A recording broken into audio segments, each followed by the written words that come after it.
안녕하십니까. 오늘은 북한으로 돌아오겠습니다. 2026년 상반기에 북한에게 굉장히 중요한 행사들이 있었죠. 가장 중요한 행사는 9차 당대회였습니다. 당대회라는 것은 북한 체제상 가장 높은 수준의 체제의 결정 기구죠. 그래서 매년 5년마다 진행이 되고 김정일 시기에는 36년간 안 하다가 김정은 시기에 들어서서 당대회를 처음 개최하고 이번엔 9차 당대회까지 있었죠. 꽤 긴 얘기가 오고 갔었고 연이어 개최된 최고인민회의 15기 1차 시정연설을 통해서도 김정은이 여러 가지 얘기를 했습니다. 오늘은 2026년 2월 19일부터 25일까지 개최된 노동당 9차 당대회와 3월 23일 개최된 인민회의 15기 1차 회의 시정연설을 김정은의 얘기를 중심으로 두 가지를 말씀드리려고 합니다. 하나는 북한의 대외관, 대외인식이죠. 또 하나는 거기에 연계됩니다만 북한의 대남 정책, 적대적 도국가론이 어떤 의미를 갖고 있고 어떻게 김정은이 얘기했는지를 분석하는 시간을 갖도록 하겠습니다. 북한 체제의 특성상 무엇보다도 그 김정은의 발언이라는 것 자체가 갖는 의미가 크기 때문에 그 발언에서 나오는 것이 북한의 전략, 정책의 기조가 된다는 것은 분명해 보입니다. 9차 당대회와 15기 1차 최고인민회의 시정연설에서 김정은이 꽤 자세하게 얘기를 했는데요. 이제 몇 가지 핵심적인 대외관, 대외인식을 보여줍니다. 첫 번째는 세계가 보다 힘에 의해서 운영되고 있다는 인식을 하고 있습니다. 이것은 북한뿐만 아니라 많은 세계가 비슷하게 생각을 하고 있죠. 최근에 미국이 중심이 돼서 여러 가지 이뤄지고 있는 예를 들어 베네수엘라 마두로 사태도 그렇고 이란 전쟁도 그렇고 힘이 우선이 되고 그 시작점 러시아의 우크라이나 침공이 되겠죠. 힘에 앞서는 그런 세계 질서에 대해서 북한도 동의하고 있는 모습을 보입니다. 물론 북한은 국가 주권이 침해되고 국제법이 무시되는 무질서 상황이라고 얘기를 하긴 하지만 그들의 핵심 목표는 미국이죠. 미국을 위시로 한 서방 세력이 힘을 사용하고 있고 강권을 휘두르고 있기 때문에 세계가 혼란스럽게 되고 있다라는 인식을 펼치고 있습니다. 베네수엘라의 마두로 대통령을 체포하는 과정, 이란에 대한 공격, 미국을 염두에 둔 발언으로 읽힐 수 있습니다. 전반적으로 김정은의 주장은 미국이 이런 제국주의 침략적 본성을 갖고 있기 때문에 세계가 보다 힘에 의해 운영되는 모습이 더 노골화됐다고 얘기를 합니다. 두 번째는 힘이 기반이 되는 세상이니까 핵 능력의 보유와 발전이 필수적이다.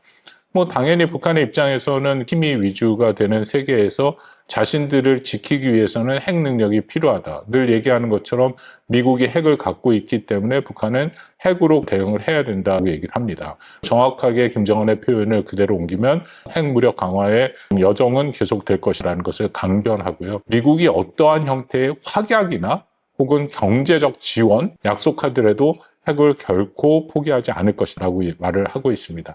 여기서 한 가지 주목해야 되는 것은 단순히 북한이 핵을 자위권 차원에서 갖는 것은 아니라는 것, 한 발 더 나가서 대한민국을 공격하기 위한 무기 체계에 대한 의미를 확실히 부여하고 있다고 얘기를 합니다. 북한이 개발하고 보유하고 있는 핵이라는 것은 자위권을 넘어서 한국을 공격할 뿐만 아니라 무기 체계 이상으로서 이것은 만능의 보검같이 그리고 김정은의 최고의 업적이자 체제 자체의 정통성과도 연계됨을 다시 한번 얘기합니다. 김정은의 표현을 제가 받아서 말씀을 드리면 경제와 문화를 비롯한 나라의 모든 분야의 발전과 인민생활 개선을 확고히 담보하고 추동하고 있다. 단순히 어떤 군사적인 목적의 핵 보유를 넘어선 것을 얘기를 하고 있다. 그러면서 김정은이 일종의 노선을 얘기했는데 자력갱생과 핵무력 강화의 전략적 노선이라는 얘기를 합니다. 분명히 노선이라는 표현을 붙여서 얘기를 한 거기 때문에 나름대로의 의미를 부여할 수 있다고 생각을 합니다. 세 번째는 아시아 태평양 지역에서 진영주의가 공고히 되고 있다. 침략적인 블록들이 확대 강화되고 있다. 비판적으로 얘기를 하는 것이죠.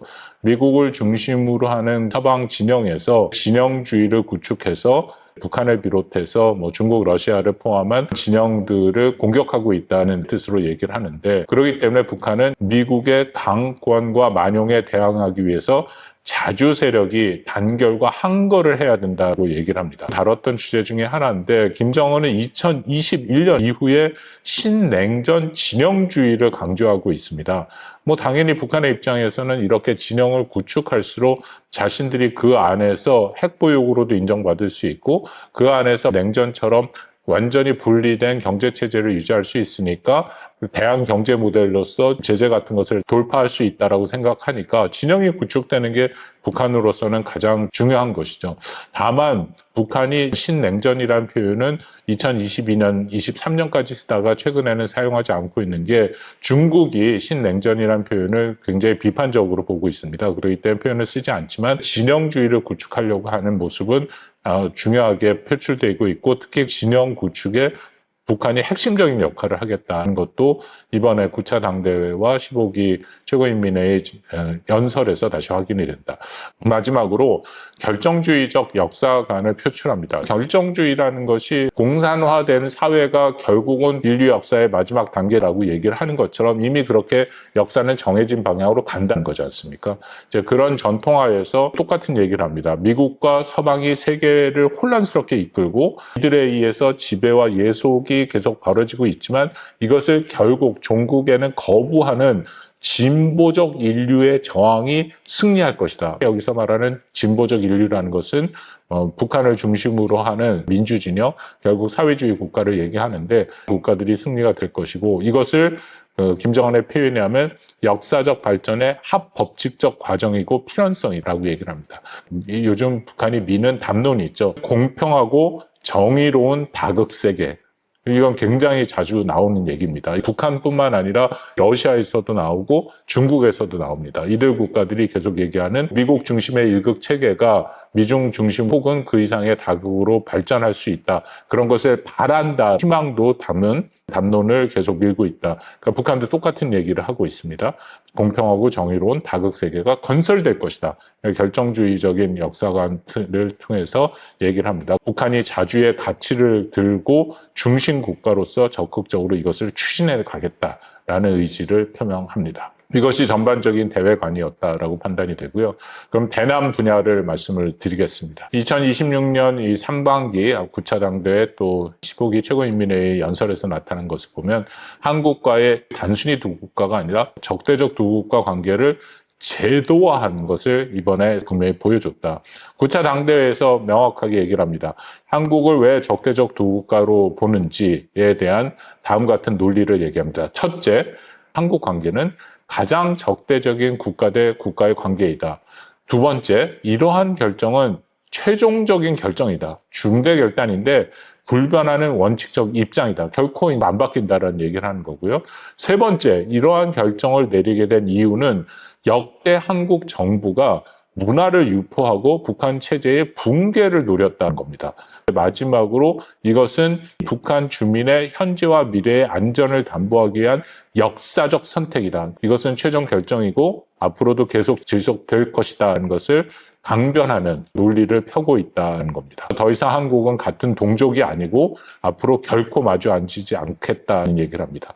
15기 1차 최고인민회의 연설에서는 아주 강경한 대한국 방침이 김정은의 연설에서 표출됐죠. 한국을 가장 적대적인 국가로 공인하고 가장 명백한 언사와 행동으로 철저히 배척하고 무시하면서 우리 공화국을 건드리는 한국의 행위에 대해서는 추후의 고려나 사소한 주춤도 없이 무자비하게 그 대가를 치르게 하겠습니다.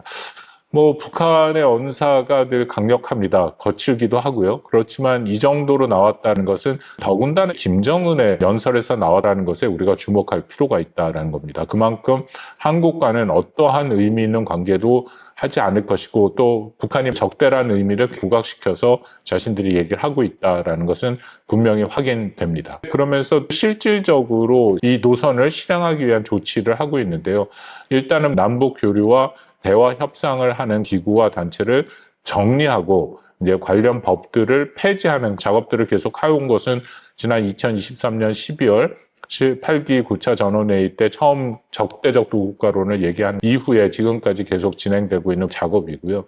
또 한국과는 군사 분계선을 남북 국경선이라고 얘기하지 않습니까? 이번에 김정은이 가급적 빠른 기간 내에 요새화하고 경계체계와 화력체계들을 보강하라라고 얘기를 합니다.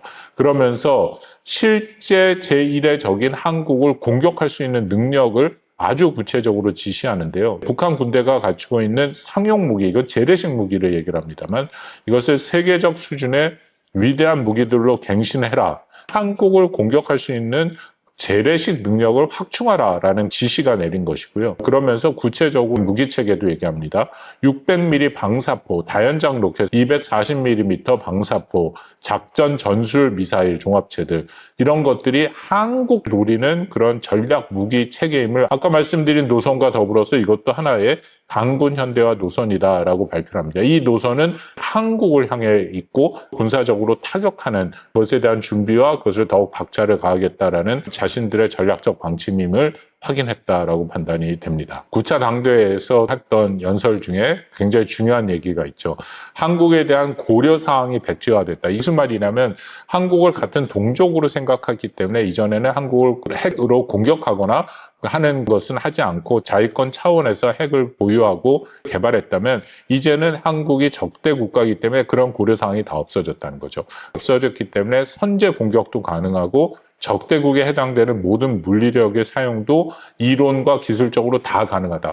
이제는 한국을 마음대로 핵으로 공격할 수 있다. 이것은 이미 2022년에 김정은과 김여정의 발언으로 확인이 됐는데 9차 당대회라는 가장 높은 수준의 북한의 정치 체제에서 다시 한번 제도적으로 확인한 것이다. 이제는 마음 놓고 핵을 포함해서 선제 공격도 가능하다는 것을 다시 한번 확인했다고 볼 수 있습니다. 국내에서 여러 차례 여러 분야에서 논의가 되고 있는데 북한이 말하는 적대적 두 국가론, 적대라는 것이 핵심입니다. 북한이 말하는 적대적이라는 것은 방어적인 차원에서 북한만을 보호하겠다는 것이 아니라 적인 한국을 언젠가는 반드시 자신들의 방법으로 영토 안정, 그들을 무력으로 점령하겠다. 2023년 12월 8기 9차 전원회의가 나온 이후에 2024년 4월 8일 건군절에서 김정은이 명확하게 얘기를 합니다.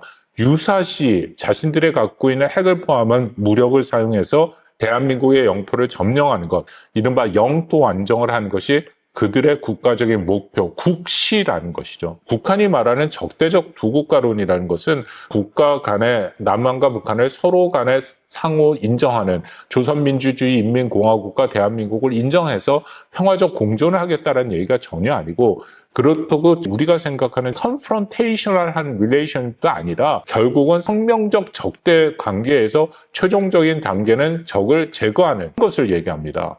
그렇기 때문에 북한이 말하는 적대적 두국가론이라는 것은 선제 공격을 펴면서 필요시 한국을 공격을 해서 영토까지 점령하는 것을 얘기한다.